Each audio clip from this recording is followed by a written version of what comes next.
Yo, salut les Mugiwara, c'est Chapeau de Page, j'espère que vous allez bien, on se retrouve aujourd'hui pour la review de l'épisode 3 de Game of Thrones. Donc enfin, la suite, vu qu'on va reprendre enfin tout ce qui s'est passé avec Jon Snow, et puis voilà, enfin, il va se passer vraiment beaucoup de choses, pas mal d'éléments, et puis un final encore une fois sublime, enfin voilà, on va reprendre tous ces événements dans l'ordre. Enfin, j'ai essayé de pas faire aussi long que la dernière fois, parce que c'est vrai que c'était assez chaud, surtout quand tu compares à la première review, mais bon, j'ai essayé d'être assez synthétique et bref. Donc on démarre directement en retournant au mur, voilà, un petit peu comme on a l'habitude. Maintenant j'ai l'impression à tous les épisodes on démarre par le mur, on finit par le mur, enfin voilà, dites-moi si ça avait déjà été le cas dans la saison précédente. D'ailleurs, non, je pense pas, mais franchement, là, de cette saison, pour l'instant, vraiment vraiment, en étant vraiment au taquet, puis en analysant vraiment bien tout, j'ai remarqué un petit peu ça, de facto, un petit peu par défaut, qu'on démarrait au mur et puis qu'on terminait au mur. Même si par la suite, bah, je pense pas trop que ça va être comme ça, vu la fin de cet épisode-là. Attention, voilà, je rentrerai dans les détails, un peu plus en détail tout à l'heure, bien entendu. Donc, on démarre directement donc, avec le retour tant attendu donc, de Jean Neige, de Jon Snow, voilà, pour ceux qui préfèrent l'appeler comme ça. Non, c'est vrai que Jean Neige, c'est un peu limite, je crois qu'on va oublier. Donc, avec donc Sir Davos qui découvre donc le corps enfin, le corps de Jon Snow, qui découvre un Jon Snow vivant, donc voilà, sur le cul, donc voilà, il met le temps de réaliser, puis même nous, ça nous fait un petit peu réaliser, tu vois, un petit peu, tu vois, t'entends le souffle de sa respiration, le battement de son cœur, en plus, tu vois les entailles dans son ventre, donc voilà, c'est assez badant. Et après, t'as Mélisandre qui se pointe, et puis qui lui demande, alors, qu'est-ce que t'as vu pendant que t'étais mort et tout. Et donc, Jon Snow qui lui précise bien que c'était tout simplement le néant, enfin voilà, ou alors peut-être qu'il a pas de souvenir de tout ça, enfin voilà, donc, le monde de l'au-delà, pour l'instant, on n'a pas encore percé tous ces mystères et tous ces secrets. Parce que c'est vrai que même elle, quelque part, on ne sait pas trop si elle a fait quelque chose ou pas. Parce que même elle, elle est étonnée au final de son retour. Donc voilà, de lui faire bon, deux, trois petits chants des prêtres rouges pour pouvoir essayer. Enfin voilà, deux, trois petites manipulations à lui palper le corps et tout. Mais elle a rien fait de très particulier. En tout cas, pas comme ce qu'avait pu faire donc Thoros Demir par le passé. Donc voilà, pour ceux qui se rappellent dans la saison 3, si je dis pas de bêtises, enfin quand il était apparu, donc voilà, avec la confrérie sans bannière. À moins donc que ce soit un petit peu similaire et que juste de passer qu'un prêtre rouge a juste besoin de passer la main sur le corps de la personne, même si pour Tauros de Myr, lui, il avait l'habitude, alors que Mélissandre, en tout cas, je crois que c'était la première fois qu'elle ramenait quelqu'un. En tout cas, on verra peut-être ça un petit peu plus tard, mais en tout cas, ça reste quand même assez mystérieux, cette résurrection un petit peu miracle. Et surtout, je me demande ce qui se serait passé si Jon Snow son corps avait été brûlé, vu que après, avec la théorie, donc L plus R égale J, bon voilà, je ne vais pas rentrer plus dans les détails, logiquement, le feu aurait dû avoir des effets un petit peu régénérateurs, comme ça a pu être le cas avec d'autres personnages. Bon voilà, je ne veux pas casser le mythe maintenant, de toute façon, vous savez très bien pour ceux qui sont au courant donc, de cette fameuse théorie. Donc par la suite, après, tu as Jon Snow qui sort tout simplement dehors, enfin voilà, en tant que Lord Commandant, voilà, avec son petit gilet bien blindé de fourrure et tout ce qui va avec. Et puis donc voilà, il va aller voir tout simplement tous ses frères de la garde de nuit, et plus particulièrement Ed, donc voilà, 2D pour ce pas Ed ou ni Ned Stark ou ni rien du tout, donc voilà, un de ses frères de la garde de nuit, donc voilà, et c'est vrai qu'il avait un rôle plutôt secondaire dans les saisons précédentes, même s'il était présent, et vous verrez qu'il aura un rôle encore plus important, surtout à la fin de l'épisode. Enfin, si vous avez l'épisode, vous savez très bien ce qui va lui arriver. Mais en tout cas, maintenant, c'est surtout grâce à lui, ça a été un des premiers à vouloir se rebiffer, et puis à vouloir protéger Jon Snow coûte que coûte. Et donc, c'est pour ça que Jon va directement le retrouver, puis donc le prendre dans ses bras, et puis le remercier pour tout. Donc, ouais, surtout que même lui, il est étonné d'être ici, comme il l'avait dit à Mélissandre un petit peu plus tôt. Voilà, je devrais pas être là, je suis mort, qu'est-ce que je fais là, pourquoi je suis là, et pourquoi je suis pas mort, en fait, tout simplement. Et donc, voilà, il sait que maintenant, il va avoir une deuxième chance, il va peut-être avoir un petit peu une seconde vie, et que maintenant il va un petit peu la croquer à pleines dents, et puis il va tout simplement tout tenter pour arriver tout simplement à mieux la vivre et mieux la mener que la précédente. Et puis j'ai bien aussi aimé la petite accolade avec Tormund qui lui dit il y en a qui te prennent pour un dieu, voilà, que t'as survécu, moi je sais que t'en es pas un vu que t'en as une petite. Ah oui, vu qu'il l'a vu quand il était mort, qu'il était allongé sur sa table, donc voilà, c'est vrai que c'était assez marrant cette petite boutade, et puis bon, de voir que même tu vois, les sauvageons déjà ils sont restés fidèles à Jon Snow au-delà de la mort, et puis maintenant voilà, va vraiment y avoir je pense un lien et puis une alliance entre les deux dans les prochaines échéances à venir. Mais ça j'en reparlerai de toute façon en fin de review pour ceux qui veulent pas éventuellement se faire spoiler. Donc par la suite, on retourne donc sur le bateau, voilà, sur le bateau où se trouve Sam, donc il se dirige vers Villevielle, si je dis pas de bêtises. Donc il voulait retourner chez lui, je crois, entre-temps à Carcoville pour aller reposer, pour aller poser donc Vert et puis petit Sam, voilà, pour pas qu'il soit trop en danger. Donc on sait pas trop comment ça va se goupiller, si au final elle va quand même se diriger à Villevieille, même si c'est vrai que sur la fin de leur discussion, voilà, entre deux mal de mer et deux trois diarrhées de ce pauvre Sam. À la fin, elle a l'air quand même d'être un petit peu résignée, donc Vert, et je pense qu'elle va quand même, enfin voilà, je pense qu'on va peut-être découvrir enfin la famille de Samuel, peut-être aussi son père, voilà, vu qu'on sait que c'est pas trop l'amour fou entre les deux, enfin voilà, je crois qu'il le battait quand il était gamin et tout, enfin voilà, pour lui c'était pas un homme et tout, enfin c'est vrai il avait pas mal cassé, pas mal démoralisé, ce serait pas mal un petit peu de voir Samuel un petit peu s'affirmer devant lui dire, tu vois, celui-là c'est mon fils, et tu vas l'accueillir chez toi, et tu vas le protéger, même si c'est pas vraiment son fils, mais voilà, Vert le considère comme son père un petit peu, son père d'adoption. Enfin, voilà, puis même si je pense que Samuel aussi doit un petit peu le penser comme ça, même si ça, c'est pas à exclure que plus tard il puisse avoir un gosse de lui, voilà, un gosse de son propre sang avec Vert. Enfin, faudra voir tout ça, mais c'est quand même assez intéressant. Et puis voilà, ce petit passage et aussi un point important que Sam en fait fasse son retour dans la série juste après le retour de Jon Snow. Enfin, voilà, parce qu'en plus on le voit qu'il parle de Jon par rapport à tout ce qui touche à la garde de nuit. Et c'est vrai que ça n'aurait pas eu trop de sens, ça n'aurait pas été vraiment aussi fort que si Jon Snow n'avait pas été. Enfin, s'ils avaient fait ça avant le retour de Jon Snow, donc dans les deux premiers épisodes. Mais bon. En tout cas, on va voir comment tout ça évoluera par la suite, même si c'est vrai qu'on n'en a pas trop vu. Enfin là, on nous a montré juste ce petit extrait sur le bateau, et puis on verra, je pense que ça sera un peu plus détaillé quand ils arriveront directement soit à bah, de toute façon, ouais, non, plus à Carcoville d'abord, et puis après à Villedieu. Enfin, ça dépend où ils vont accoster, et puis s'il y a la distance qu'il y a entre les deux villes. Mais bon, hâte de voir tout ça aussi quand on l'abordera. Par la suite, on va enfin atterrir. Alors là, ça c'était un mon point préféré de l'épisode avec la fin, bien entendu, même si j'aurais du mal à choisir entre ces deux scènes. Simplement, donc le passage de la Tour de la Joie, même s'il n'était pas complet, bon voilà, c'est vrai que ça aurait fait un petit peu beaucoup pour un seul épisode. Et, voilà, quand on voit la proportion de chaque endroit qu'on a l'occasion de voir dans chaque épisode. Voilà, ça peut faire à peu près 5-10 minutes par endroit selon l'épisode, voilà, selon le temps aussi qu'on décide de consacrer à cet endroit-là. Et là, c'est vrai que ça va faire un peu beaucoup pour le combat, plus ce qui se passe et les révélations de la Tour de la Joie. Donc je pense que ça arrivera soit dans le prochain épisode, soit les épisodes d'après. Mais bon, c'est pas très grave en soi. Et puis donc voilà, vraiment, on va faire on va faire la connaissance, et puis ça va être l'occasion de découvrir donc Sir Arthur Dayne, donc l'épée du matin. Donc voilà, j'ai fait mes petites recherches, et donc c'était bon, voilà, pour ceux qui ont un petit peu recherché, ceux qui ont lu les bouquins, qui ont connu donc le grand personnage de Rhaegar Targaryen, donc le fils aîné, si je dis pas de bêtises, du roi fou Aerys. Donc voilà, après il y a plein de théories qui tournent autour de lui, donc voilà, je pense que les fins théoriciens doivent très bien connaître Rhaegar Targaryen. Et bah lui, c'était son meilleur pote, et c'était la deuxième meilleure, enfin en tout cas, c'était comme ça a été mentionné, Rhaegar était le plus grand bretteur à l'époque, le meilleur épéiste à l'époque où il était encore vivant, à l'époque du tournoi de Harrenhal, avant donc le massacre des Targaryens. Et Sir Arthur Dayne était tout simplement, je crois, commandant de la garde royale. Attention, je vais apprendre avec des pincettes, je suis plus tout à fait sûr de ce que je vous affirme, mais en tout cas, il faisait partie de la garde royale, et c'était le meilleur ami de Rhaegar, et c'était un des meilleurs bretteurs à l'époque, de toute façon, comme on a pu voir dans cet épisode-là. Et il était visiblement, en tout cas, je dis, ce que je dis n'est pas sûr à 100%, mais c'était visiblement la meilleure épée à cette époque de Westeros, derrière donc Rhaegar Targaryen. Donc ce qui est pas rien, surtout quand on voit qu'il arrive à combattre avec deux épées assez aisément. Et puis quand même, voilà, vous l'avez bien vu durant le combat, il a combattu quatre bon, voilà, Ned Stark inclut, quatre combattants simultanément avec ses deux épées. Il en a buté 3 sur 4, et Ned, il serait très certainement passé si son pote, donc voilà, le père de Mira et Geogène, donc voilà, qui sont actuellement avec Bran, petite piqûre de rappel, donc n'était pas intervenu. En fait, si vous voulez, j'ai rematé l'épisode parce que j'avais pas capté directement au début. En fait, dès que le combat commence, il se prend un coup, je crois, au niveau de l'abdomen. Et donc voilà, il est mis directement hors course au début du combat. Et donc voilà, Sir Arthur Dayne ne s'est pas trop concentré sur lui. Enfin, voilà, il l'a négligé, il a dû le laisser il a dû le croire pour mort. Enfin, même lui, il a dû se laisser, il a dû se laisser pour mort. Et donc à la fin, juste au moment où Ned se fait désarmer, c'est lui donc qui arrive par derrière et qui vient le poignarder. Donc voilà, c'est pas très franc, surtout que Ned avait raconté à Bran, voilà, que Bran, même quand il déclare, ouais, je connais l'histoire par cœur, c'est mon père qui l'a battu, alors qu'au final, il s'est fait littéralement éclater. Mais bon, Ned avait quand même le mérite de le reconnaître, et puis de reconnaître aussi ses talents de chevalier, ses talents de bretteur, même si, bah, à titre posthume, il lui a pas rendu si bien, enfin, voilà, il lui a pas rendu hommage de la meilleure manière qui soit.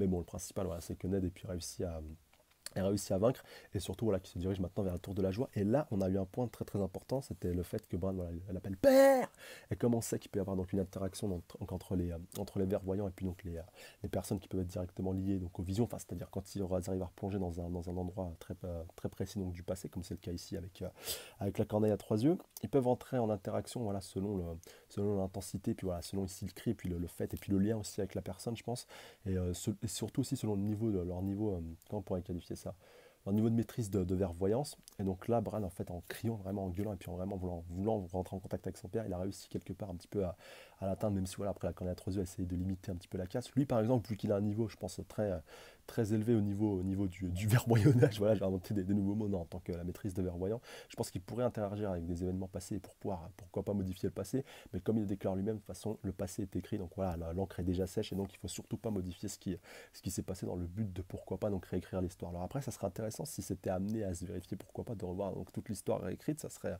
intéressant, mais ce serait un gros bordel. Donc ouais, non, je pense pas que ce soit si intéressant que ça, à part pour des événements plus récents, là, ça pourrait être intéressant de voir tout cela mis en scène, en fait, tout simplement. Donc on verra ça, tout ça plus tard, pourquoi pas. Et donc, pour tout ce qui est de la Tour de la Joie, on va s'arrêter ici. Donc, voilà, on va pas voir donc, la grosse big révélation par rapport à l'identité de Jon Snow et par rapport à la révélation enfin, à la fameuse révélation de tout ça, par rapport à connaître donc l'identité fameuse de Jon Snow. Faudra attendre un petit peu pour tout ça. Et voilà, au final, c'est pas plus mal, même si, bien entendu, comme tout le monde, j'aurais aimé avoir cette révélation dans cet épisode-là. Donc par la suite, on va retourner donc du côté de Vice Dothrak. Donc voilà, ça va être vraiment assez court. Donc on voit donc Khaleesi, donc déjà dire Khaleesi. On voit Daenerys donc qui est en train d'arriver, donc toujours en train de peut-être poussé par le cal actuel. Enfin voilà, qui dit allez avance, avance, avance. Donc au final après elle va rejoindre donc le couvent, je pense si on peut le qualifier comme ça, donc des veuves de Khaleesi. Donc voilà, qui va un petit peu la déshabiller pour pouvoir leur mettre donc lui mettre pardon donc, l'habit des Khaleesi. L'habit propre des Khaleesi. Et puis comme elle le déclare elle-même, je suis pas une Khaleesi, enfin voilà, je suis plus une Khaleesi, je suis Daenerys du Typhon, machin, nana. Enfin voilà, elle rappelle tout le temps son titre et puis sa légitimité en tant que reine du royaume de cette couronne. Même si voilà, les Dothraki s'en foutent un petit peu quelque part, il faut bien l'avouer. Et que voilà, même au final, comme le déclare donc une autre des Khaleesi, même elle par le passé, elle était destinée à régner au monde, à régner sur le monde, pardon, aux côtés de son Cal, et puis son Cal est mort, et donc voilà, elle a dû se résigner, donc pour elle, ça sera un petit peu pareil, même si pour elle, son destin sera un petit peu différent, vu qu'elle n'a pas elle a pas rejoint directement donc le Khalassa après la mort de son Cal, et que donc voilà, il faudra qu'elle fasse gaffe à elle, parce que bah, il y a peut-être des personnes qui voudront lui attenter à sa vie, même si les Khaleesi, elles, n'ont pas l'air de vouloir visiblement lui vouloir donc tant de mal par rapport à tout ça, mais après, méfiat quand même, ça peut être simplement un discours d'apparence, et leurs réelles intentions peuvent être donc bien plus masquée, bien plus ténébreuse et bien plus dangereuse à la guerre de Daenerys. En tout cas, on aura l'occasion de voir tout ça un peu plus tard, mais là, je ne vais pas plus m'arrêter là-dessus, vu que c'était quand même assez bref. Et donc, on va surtout se concentrer sur Meereen. Voilà, bon, sur Meereen, on se concentre pas mal dessus en ce moment. On va d'abord avoir plusieurs scènes. D'abord, la première avec Varys, donc qui reçoit une dénommée Vara, si je dis pas de bêtises, donc voilà, qui vient la voir donc au palais de Meereen. Et donc cette fille-là aurait un lien avec visiblement avec les fils de la harpie. Et donc Varys donc voilà, comme on a l'habitude, il va essayer donc de lui tirer un petit peu les verres du nez par rapport à tout ce qu'elle pourrait savoir. Donc voilà, il va un petit peu aussi jouer la carte de la sensibilité, vu qu'ils détiennent son fils aussi, un dénommé Dom.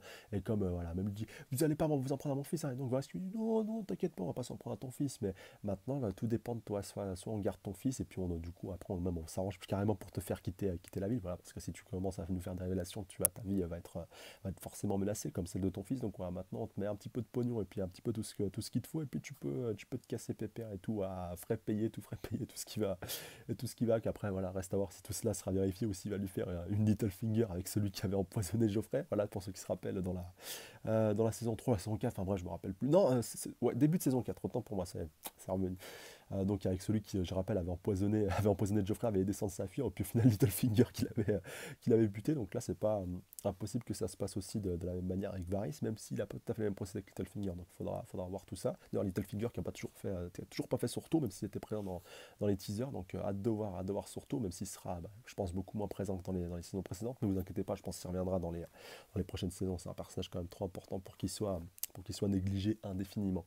Donc pour revenir à ce qui se passe à Meereen, comme je vous disais, donc après donc cette petite tentative de corruption, donc on va retourner du côté de Tyrion qui voulait encore faire son jeu à boire. Hashtag donc ce qui se passait avec Bronn, et puis comment elle s'appelait déjà, ça punaise. Shae, voilà, sa PUTE pour pas être trop vulgaire, donc à l'époque du camp Lannister, donc voilà, ça remonte quand même à pas mal de temps, donc avec le fait qu'il devait deviner leur passé, puis que s'il se gourait, bah, il devait picoler, puis que s'il avait lu, c'était à eux de boire, mais comme Missandei et Vergrey sont pas trop du genre à boire, voilà, c'est pas trop leur délire, enfin, voilà, comme déclare Vergrey, le seul sujet de conversation qu'on a, c'est les patrouilles, donc voilà, c'est un peu limite, et puis au final, bah, Varys intervient, donc, et puis leur déclare donc un petit peu tout ce qui s'est passé avec Var, et puis ça casse un petit peu ça casse un petit peu cette scène-là qui était un petit peu limite, surtout pour Tyrion, voilà, le pauvre qui était plus habitué à être dans une compagnie un peu plus décontractée, un peu plus décoincée, un peu moins fermée, voilà, si on peut aussi le qualifier ainsi.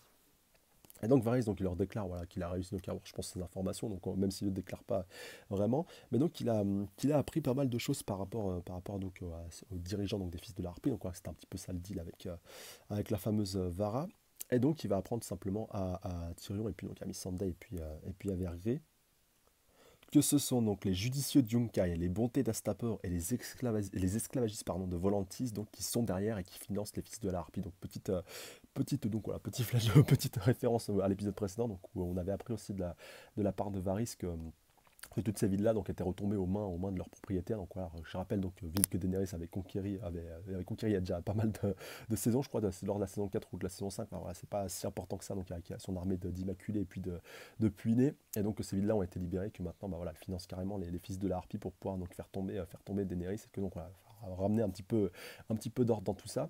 D'ailleurs, Vergris voilà, le propose directement. Donc voilà, maintenant on va reformer notre armée, puis on va repartir là-bas. Et puis Tyrion lui glisse quand même judicieusement que leur armée a un petit peu diminué et que si t'envoies l'armée là-bas, comment tu vas pouvoir défendre Mérine? Enfin voilà, non, il va falloir trouver autre chose. Et donc Tyrion propose quelque chose d'assez intelligent, c'est de pouvoir réunir donc, voilà, les différents donc, dignitaires et hauts dirigeants de ces différentes villes pour pouvoir un petit peu tenter de négocier et essayer donc, de trouver un arrangement avec eux à l'amiable pour peut-être pourquoi pas, c'est mieux donc de les détourner, mais de pouvoir pourquoi pas mieux les manipuler. En tout cas, voilà, ça c'est du Tyrion tout craché. Je pense que j'ai hâte de voir ce que ça va donner parce que ça pourrait avoir de la gueule. Surtout s'il arrive à leur faire un coup de maître, je sais pas, par exemple, arrive à les acculer pour pouvoir après les faire cramer par les dragons. Enfin, voilà, ça pourrait être super intéressant et au moins ça calmerait les fils de la harpie une bonne fois pour toutes et voir pourquoi pas ça les éradiquerait totalement et puis ça permettrait de récupérer donc Yunkai, Volantis et puis surtout Astapor donc auprès, enfin voilà, au service donc de notre cher Daenerys. D'ailleurs Volantis, je crois pas qu'elle ait été tombée encore aux mains de Daenerys si je dis pas de bêtises, mais peut-être au moins ce sera le cas de voir tout ça par la suite si jamais ça arrive à être bien mené par notre cher Tyrion national. Et la transition avec Varys est toute trouvée, vu que voilà, en plus oui, en plus c'est vrai que juste avant, donc après l'idée de Tyrion, donc Tyrion avait demandé à Varys donc d'un petit peu de libérer ses petits oisillons pour pouvoir donc répandre ces petites paroles donc auprès donc des différentes villes et surtout qu'ils puissent réunir pas mal d'informations par rapport à tout ce qui se passe dans ces différentes villes là pour arriver donc à savoir qui sont les dignitaires, qui sont les personnes donc qui financent directement les fils de la harpie donc voilà, pour pouvoir donc mieux préparer leur plan pour pouvoir donc lancer la contre-attaque. Et donc la transition des petits oisillons, voilà, le terme de Varys est tout trouvé, vu qu'on va retourner à Port-Réal auprès de Qyburn, donc qui est en train de se servir tout simplement des petits oisillons, enfin des anciens petits oisillons que Varys se servait tout simplement à Port-Réal pour pouvoir arriver à savoir donc pas mal d'informations par rapport à tout ça. En fait, c'est pas très compliqué que ça, et puis c'est pas si pervers que ça au final, c'est simplement en échange voilà, d'un petit peu de nourriture, voilà, des prunes confites comme le déclare Qyburn, voilà, soit ça, soit un petit peu d'argent, vu que c'est des enfants un petit peu orphelins et un petit peu aussi qui sont livrés à la rue, et bah contre un petit peu de bienfaits, enfin, voilà, un petit peu de nourriture, comme je vous disais, un petit peu d'argent. Et bah, enfin, non, je crois pas forcément d'argent, je crois que c'est plus de la nourriture, enfin, en tout cas, encore une fois, les puristes me corrigeront dans les commentaires. Et bah, ils sont au final les informateurs les plus discrets, les plus productifs et comment on pourrait qualifier ça, les plus efficaces aussi, vu que voilà, tu te méfies pas forcément d'un enfant, tu sais pas qu'il est forcément, oula, tu sais pas qu'il est forcément au service de quelqu'un.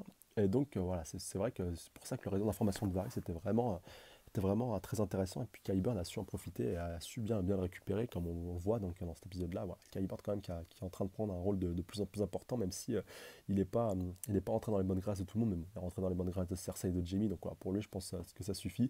Et c'est plus un homme de l'ombre qu'un homme, enfin ça reste un homme d'action mais c'est plus un homme de l'ombre pardon qu'un homme de lumière. Enfin, voilà, je vois mal Qyburn aller siéger au conseil restreint comme on le verra d'ailleurs par la suite qui sera un bon sujet de conversation. Et donc il y a juste après voilà qu'il a un petit peu fait la conversation avec ses petits oisillons et puis qu'il les ait fait partir après que la montagne se soit pointée avec donc Cersei et Jaime. Donc voilà, Jaime qui a voulu en apprendre un petit peu plus par rapport à la montagne. Enfin voilà, comme quoi c'était bien un Frankenstein 2.0. Jaime va quand même se calmer et puis Cersei va lui dire donc voilà, déploie tes petits oisillons tout au large des sept couronnes. Je veux savoir tout ce qui peut se passer pour moi, tout ce qui se complote dans mon dos. Voilà, s'il y en a un qui parle de moi, qui se fout encore de ma gueule, enfin, voilà, ça fait un peu référence aussi avec l'épisode précédent où la montagne n'avait pas hésité à éclater un mec qui parlait mal de Cersei. Et donc voilà, Cersei qui va avoir pas mal d'éléments par rapport à ça, et surtout à Dorne, voilà, où elle veut vraiment avoir le max d'informations pour pouvoir arriver à préparer sa vengeance sur les sœurs Sand, enfin voilà, sur la mère Sand et puis ses petites filles. S'ensuit donc une petite session au conseil restreint. Donc ouais, on voit donc le nouveau conseil restreint récemment formé. Enfin voilà, de toute façon on l'avait déjà vu je crois dans les saisons précédentes, même s'il avait un rôle moins important qu'auparavant. Mais là il y a vraiment je pense tout le conseil qui est réuni. Donc avec Kevan Lannister en tant que Manjura, ça on savait déjà, donc le frère de Tywin, petite piqûre de rappel. Mance Tyrell, donc l'actuel donc gouverneur de Haut-Jardin, avec sa petite mamounette Olenna Tyrell, donc la grand-mère de Loras et puis Marjorie, et puis Mas qui est le père de Loras et Marjorie aussi, piqûre de rappel. Et donc cet enfoiré de Mestre Paisel pour l'instant. Désolé, mais je peux vraiment pas me le supporter celui-là. Et puis qu'est-ce que j'ai hâte qu'il crève, franchement, cette enflure. Voilà, le jour où il crèvera celui-là, franchement, je serais super content parce que le mec il est là depuis le début, il arrive toujours à s'en tirer un petit peu l'extrémiste, à faire un petit peu sa fouine. Enfin, voilà, il était déjà là, il était déjà au conseil restreint depuis la première saison. Enfin, même si je crois qu'entre-temps il s'était fait incarcérer par Tyrion et tout, enfin, voilà, il est arrivé pas mal de choses et là il a quand même réussi à récupérer sa place. Donc voilà, j'espère qu'il sera quand même bien têche du conseil restreint lorsque le moment sera venu en fait tout simplement. Et donc avec une petite opposition qui va pardon qui va se passer entre tout le conseil restreint et puis donc Cersei et puis Jaime qui essaie un petit peu de se pointer une extrémiste. D'ailleurs, Jaime qui dit en tant que Lord commandant de la garde royale, je peux siéger au conseil restreint.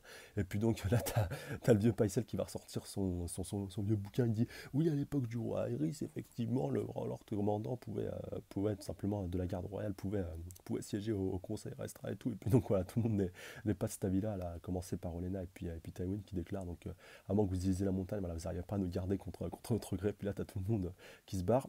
Même si avant, voilà, on avait une discussion assez houleuse entre Olenna et puis Cersei, donc, qui lui dit qu'est-ce que c'est vraiment inadmissible que la reine se trouve encore en prison. Et puis elle fait bien soin de préciser, puis d'enfoncer le couteau dans la plaie de Cersei, à lui dire que la vraie reine, c'est Marjorie. Voilà, vous êtes juste la reine mère, et puis vous êtes plus simplement la reine, votre roi est mort. Donc voilà, vraiment, c'est bien clair, net et précis. Mais on voit vraiment que Olenna, et puis aussi Mass, même s'il ne le dit pas vraiment, donc voilà, oui, le gouverneur qui est un petit peu plus en retrait, c'est plus sa mamounette de je sais pas combien d'années qui commence à parler. D'ailleurs, Olenna, qui est un personnage que j'aime beaucoup, voilà, même si elle est très âgée, c'est juste un.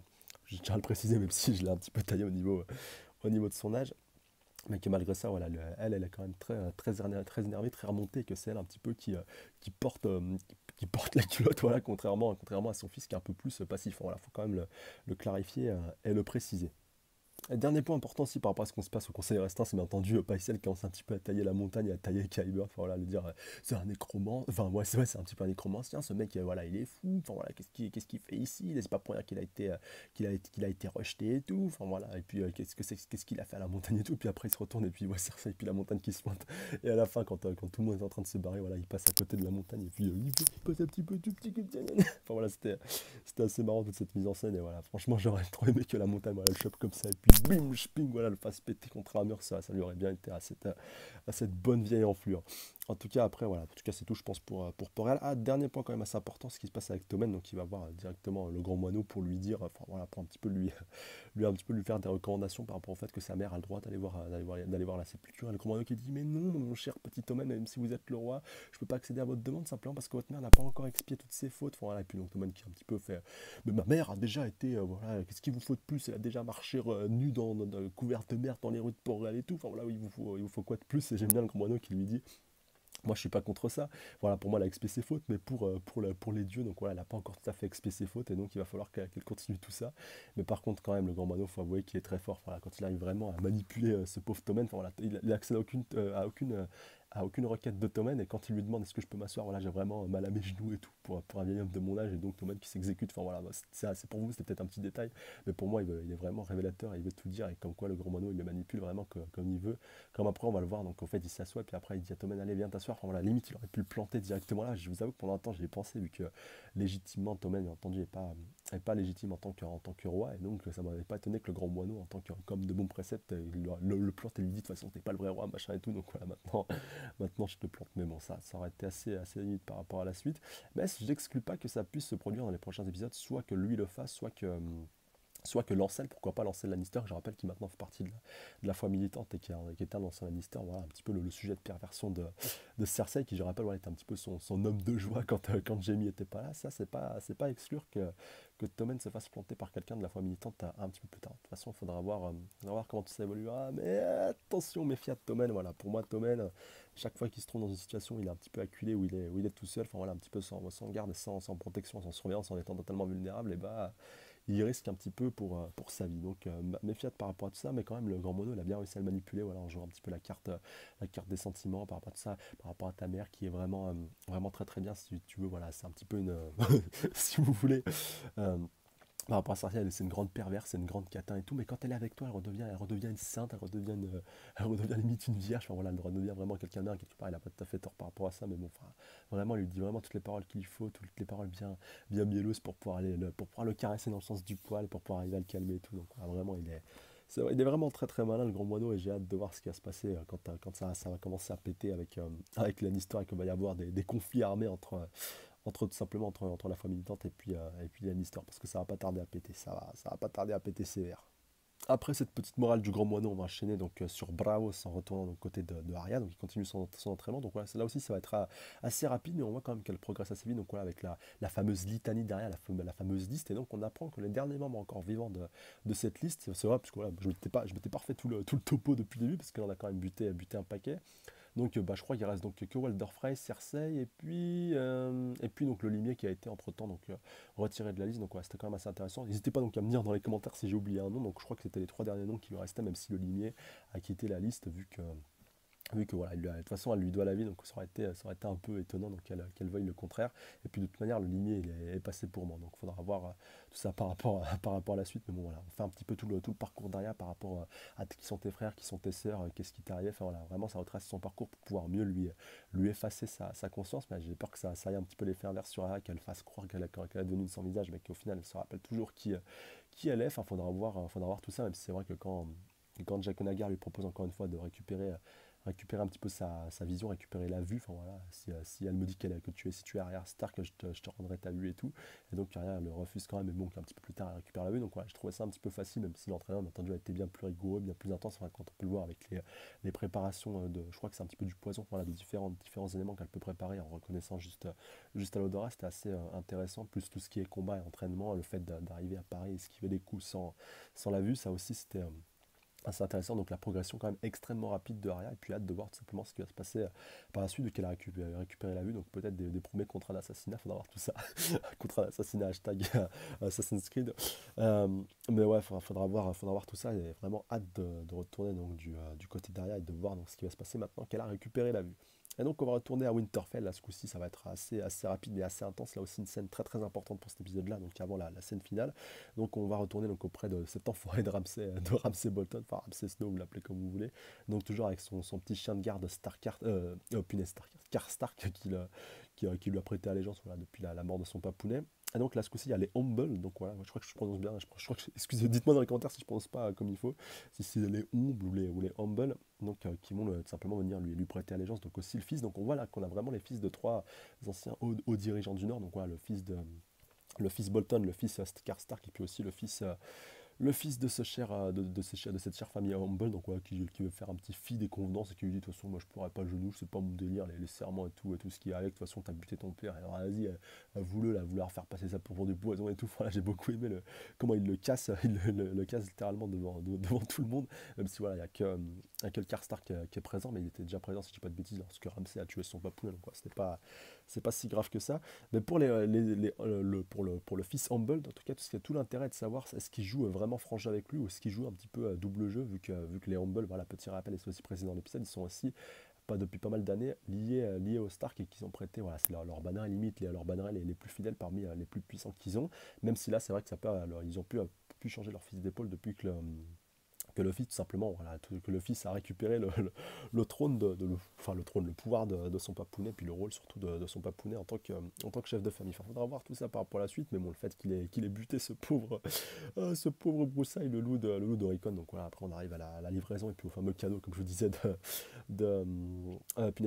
du fils Humble à ce cher Ramsay, donc à savoir Osha et puis donc Rickon, donc ils font leur grand retour depuis la saison 3. Ça faisait 3 saisons qu'on les avait pas vus, quand même, c'est pas rien. Et petite piqûre de rappel pour ceux qui se demanderaient comment ils ont pu tomber dans leurs pattes. À l'époque, Bran lui avait dit, donc voilà, avait dit à Osha donc simplement de guider Rickon jusqu'à ce point précis, voilà, jusqu'à cette famille Humble, si je dis pas de bêtises, parce que c'était donc des bannerets qui leur étaient fidèles, et donc que là-bas il serait en sécurité. Et donc il a dû se passer pas mal de choses entre temps là-bas, et donc qui a amené tout simplement ce coup d'état, enfin ce coup d'état, qui a amené tout simplement ce changement de fusil d'épaule, et qui a amené tout simplement donc à la livraison de ce pauvre Rickon auprès de Ramsay Snow, et donc voilà, la tête de broussaille, la tête de broussaille qui vient justifier, enfin voilà, directement je l'ai pensé quand Ramsay lui a demandé de justifier le fait que c'était bien Rickon Stark, j'ai direct pensé à ce pauvre été, etc. qui s'était fait décapiter. Donc il reste plus beaucoup de loups qui sont encore vivants. Il reste que le loup de Arya. Excusez-moi pour moi, j'ai plus son nom. Il reste Tété, le loup de Bran, et puis Fantôme. Donc voilà, 3 le loup de Jon Snow. Donc voilà, 3 loups sur 6, ça fait pas des masses. Voilà, depuis le loup de Sansa qui s'était fait buter dans la première saison à la place du loup de Arya. Voilà, petite figure de rappel après avoir mordu après avoir mordu Joffrey, voilà,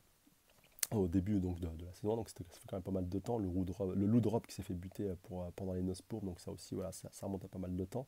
Et puis donc là, voilà, le troisième qui se fait buter, donc plus que 3 loups sur 6, mais voilà, j'ai hâte de voir donc que le loup de Arya retrouve cette dernière, parce que je suis pratiquement convaincu qu'il la retrouvera tôt ou tard. Enfin, voilà, les loups ont un rôle important, et que voilà, au bout d'un moment, à un certain moment donné, je pense qu'il arrivera à retrouver cette chère Arya. Et donc voilà, pour tout ce qui est de Winterfell, je pense que j'ai fait à peu près le tour, même si ça va être un enjeu bien entendu très important par rapport à la suite, vu que Rickon maintenant il est prisonnier, est un petit peu l'otage et peut-être un petit peu aussi la personne qui va peut-être lui pouvoir lui permettre de gouverner le Nord sans trop de difficultés. Enfin voilà, on va dire officiellement sur le paplard ce sera Rickon qui gouvernera, mais en tant que tuteur légal ou hôte, enfin voilà, comme on pourrait le qualifier de plusieurs termes différents, de plusieurs façons différentes, et ben ce sera Ramsay qui gouvernera le Nord. Enfin, il faudra voir comment tout ça évoluera, mais ce sera un poids supplémentaire à Icon pour pouvoir lui permettre d'asseoir sa domination sur le Nord, comme ça pouvait être le cas de Sansa précédemment. Et donc enfin, on va retourner du côté punaise, du côté justement du mur, où il va y avoir donc la fin des traîtres, avec donc voilà, tout ce qui est Holly, tout ce qui est Alice Thornton et puis tous les autres, donc, voilà, qui vont un petit peu essayer de justifier, ou de voilà, comme on voit Sir Alice Thornton qui lui dit de toute façon je regrette pas ce que j'ai fait, t'es qu'un enfoiré, t'es qu'un bâtard, tout ce que tu veux. Enfin voilà, maintenant moi j'ai assumé, j'avais le choix entre trahir la garde de nuit ou trahir mon Lord Commandant, et puis j'ai trahi mon Lord Commandant, donc voilà, je m'en fous. Le petit Holly, voilà, qui lui dit même pas, enfin voilà, qu'est-ce qui se même pas une parole envers Jon Snow, donc Jon Snow, voilà, qui est juste dégoûté de ce qu'il a devant lui, et puis qui va littéralement donc tuer les 4, on va dire, principaux commanditaires de ce tragique épisode, même si je pense que les autres ont dû être butés, vu il n'y en avait pas qu'un seul qui avait planté ce pauvre Jon Snow. Mais vous inquiétez pas, tous ceux on va dire tous les traîtres, tous ceux qui ont planté leur lame dans Jon Snow sont morts, que ce soit donc dans l'épisode précédent avec la rébellion des sauvageons, ou que ce soit ici, donc voilà, où ils ont été butés en place publique. Mais bon, ils ne pouvaient pas mettre 40 personnes non plus, enfin voilà, c'était pas 40 non plus, mais ils ne pouvaient pas mettre un paquet juste sur la potence, même si j'aurais préféré qu'Alice Thornton se fasse couper la tête net et précis comme de juste. Mais bon, la pendaison, c'est pas plus mal au final. Et puis donc Jon Snow qui prend bien le soin de demander à Ed de brûler les corps une fois que tout simplement que la mort a bien été assurée. Enfin, de toute façon, je crois qu'il dit juste après que la pendaison ait fait son effet. Et puis j'ai bien aimé de voir Holly, voilà, pendre au bout d'une corde, voilà, cette petite enflure. Et surtout que Jon Snow, voilà, lui a même pas adressé un seul mot, parce que enfin, là, tu te dis, est-ce qu'il va l'épargner parce qu'il est plus jeune et tout.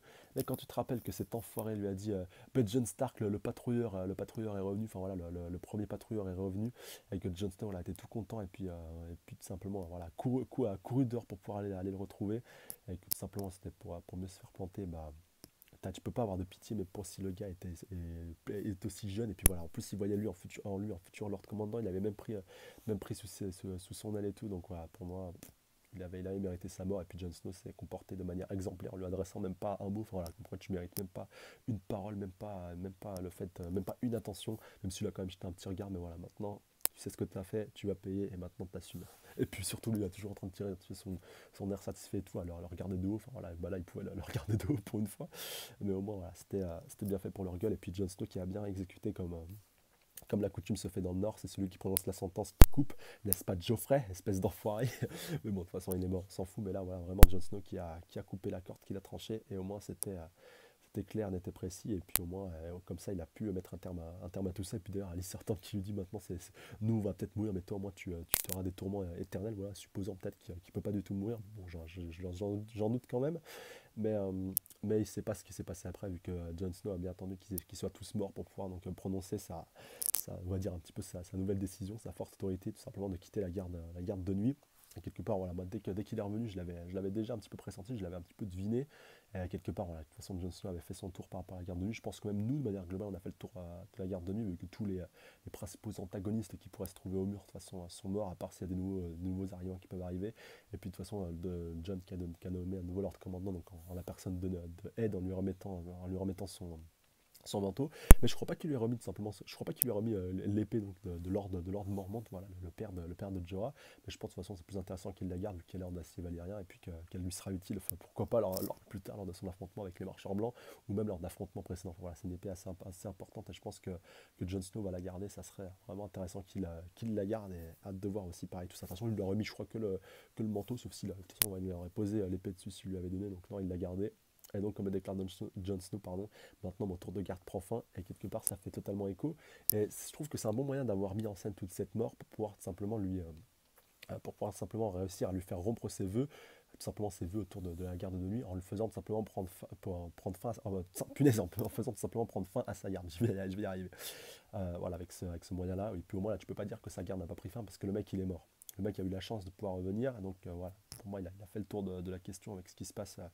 Avec ce qui se passe avec la garde de nuit, et maintenant il va pouvoir jouer sa propre partition et son propre rôle, et puis en plus on va avoir les révélations dans les prochains épisodes par rapport à ses origines, donc voilà, vraiment son vrai destin, sa vraie vie va enfin pouvoir commencer, et donc il y a de voir ce que ça va donner, même si je pense que ça va commencer par la reconquête du Nord. Imaginez donc son futur nom, donc Jon Stark, futur gouverneur du Nord, ça aurait de la gueule, ou pourquoi pas futur roi des 7 couronnes s'il arrive, donc pourquoi pas reprendre le pouvoir plus tard, mais ça sera intéressant enfin de voir Jon évoluer à un autre endroit qu'au niveau du mur. Voilà, il a déjà pas mal donné au niveau du mur, que ce soit contre les sauvageons, contre les marcheurs blancs, contre tout ce que vous voulez. Jon Snow, il a donné, et maintenant il va pouvoir jouer son rôle au sein, on va dire. Il va pouvoir vraiment rentrer dans le jeu des rois, dans le Game of Thrones. Et ça, vraiment, ça va être intéressant. J'ai vraiment hâte de voir comment tout ça va pouvoir se dérouler dans les prochains épisodes, même si j'ai déjà une petite idée. Voilà, maintenant je pense que vous pouvez partir maintenant si vous voulez pas vous faire spoiler tout simplement par rapport à la suite et par rapport à ce que je pourrais voir par rapport à la suite, par rapport aux différents éléments. Donc voilà, maintenant partez si vous voulez pas du tout vous faire spoiler. C'est bon, donc maintenant je vais vous donner l'avis tout simplement global par rapport à la suite. Donc vous n'êtes pas sans savoir si vous avez vu tout simplement mes spoilers mes spoilers. Ce que j'avais déclaré donc dans la fin donc, de la revue précédente par rapport à la partie donc spoil et par rapport à ce qui se pourrait passer par rapport à la suite à cause de tous les éléments qu'on a déjà eu, que ce soit dans les previews, dans toutes les vidéos analyses, donc que ce soit de The Grand Test ou même de mon collègue Jean-Pierre Casreview, petite dédicace au passage. Donc par rapport au fait simplement que le gros conflit qui va se passer au nord, donc va vraiment prendre une proportion de plus en plus importante, et donc bien entendu que Jon va y prendre part, donc il va pouvoir retrouver Sansa entre temps, et que le but va être simplement de pouvoir faire tomber le Nord, faire tomber Ramsay, et surtout aussi maintenant récupérer Rickon, comme le Grand Test d'ailleurs l'avait deviné très justement à l'époque où il avait fait sa vidéo théorie, enfin voilà, l'analyse du premier trailer, où il avait déjà deviné que Ramsay serait entre les mains de Ramsay. Donc franchement très très fort, et chapeau à toi si tu vois cette vidéo, t'es vraiment très très fort. Après voilà, pour tout ce qui se passe au niveau des autres points, mais qui ne sont pas abordés dans cet épisode, donc voilà, après pour la reprise de Meereen, je pense que ça se fera très certainement via les différents dragons, voilà, via Rhaegal et puis Viserion, qui sera un petit peu une arme de dissuasion. Voilà, je vois bien Tyrion réussir à acculer tous les dignitaires et puis tous les responsables simplement du coup d'état des fils de la harpie, et donc il les accule un petit peu dans un coin, et puis qu'il les fasse cramer littéralement avec les deux dragons. Ça serait intéressant, et je pense que ça pourrait avoir de la gueule. Après voilà, par rapport à d'autres points, par rapport à la tour de la joie, voilà, je pense que ça arrivera tout simplement dans les prochains épisodes. Après aussi il y a plein d'autres endroits qu'on n'a pas encore eu, pareil pour Vaes Dothrak, où je pense que ça va pas durer 107 ans non plus, il faudra voir, de toute façon vu que Drogon va faire tôt ou tard son retour, mais voilà, il y a encore plein d'endroits encore à explorer, puis à analyser, et puis à voir. Voilà, vraiment plein d'éléments encore à aborder, plein d'endroits aussi qu'on n'a pas encore abordé, par exemple Euron Greyjoy qu'on n'a pas encore revu dans cet épisode là. Pareil pour le groupe de Brienne qui on sait va avoir un rôle important par rapport à tout ce qui se passe au niveau des Lannister. Pareil pour le coup d'état pour Real aussi, que j'attends avec impatience. En tout cas, hâte de voir tout ça dans les prochains épisodes, et j'espère en tout cas que ça arrivera assez rapidement, surtout les événements de la Tour de la Joie. C'est vraiment les révélations, c'est vraiment l'événement que j'attends le plus. Voilà, je pense que j'ai fait à peu près le tour. En tout cas, comme d'habitude, n'hésitez pas à mettre un petit pouce bleu, commenter, partager, surtout vous abonner à la chaîne si pas déjà fait pour plus de reviews. N'hésitez pas à checker la page Facebook, le lien est dans la description, et surtout à me laisser vos avis par rapport à cet épisode, si vous a plu par rapport à la direction qu'on est en train de prendre dans les différents endroits, dans les différents contextes. En tout cas, hâte de voir, comme je vous dis, c'est vrai que je le répète assez souvent, mais c'est vrai, mais là encore plus que d'habitude, surtout avec cette révélation vraiment très très hypante de Jon Snow à la fin, qui va vraiment pouvoir jouer sa propre partition. Voilà, en tout cas, un grand merci à vous les abonnés, comme d'habitude, à la fois les anciens, les nouveaux comme les futurs. Franchement, je vous embrasse très très fort, force à vous, big up à vous, vous êtes les best, et sur ce je vous dis à la semaine prochaine, prenez soin de vous, salut à tous. Sayonara.